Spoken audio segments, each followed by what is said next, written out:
multicam. Yeah, definitely. So one of the things, you know, we positioned this as a level 5 wind liner. That was kind of the mindset.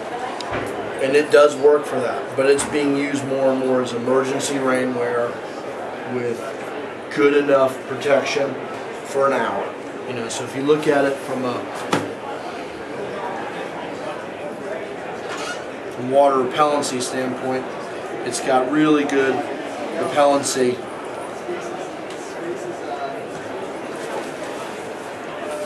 And that's because of the maximum construction. You familiar with the term calendaring of fabric? So I'll show you inside.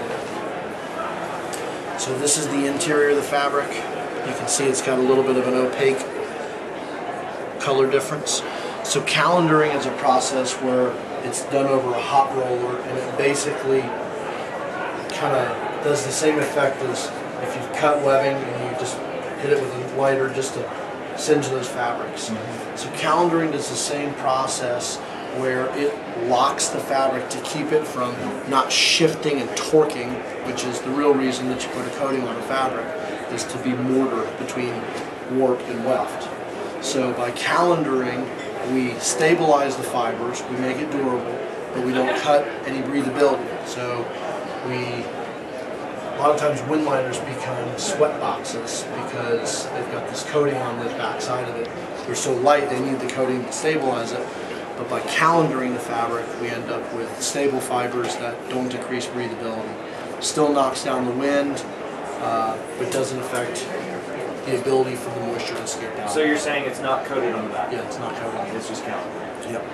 Yep. So a lot of times you'll see this stuff that will have a urethane coating on one side and silicone coating on the other. And my past experience with tents and stuff is that causes a reaction over time. So if you're storing that and you've got that stuff all punched together, especially in humid environments, you have this what's called hydrolysis, and the stuff just starts to become sticky. It's ruined, totally ruined. Wow. So not having two coatings, such a light cheap fabric. It's kind of the old school ponchos, you know, the old woodland ponchos, where you know it had that white sheen on the inside, and it kind of. So I think from a marketing and positioning piece, we have kind of taken the hint. We need to move this from windwear to emergency rainwear that's also really good as windwear. Interesting. You know, packs down, super tiny. Keep it in your go bag. Drop it in the bottom of your pack. It's there if you need it. If you don't, we have heard some guys talk about if they are in a training mission or real world where they might be dressed in traditional clothing, but they need to be able to identify from the assault forces moving in that I'm a good guy, we're on the same team, whip this over, and suddenly it identifies me as part of the Blue Force.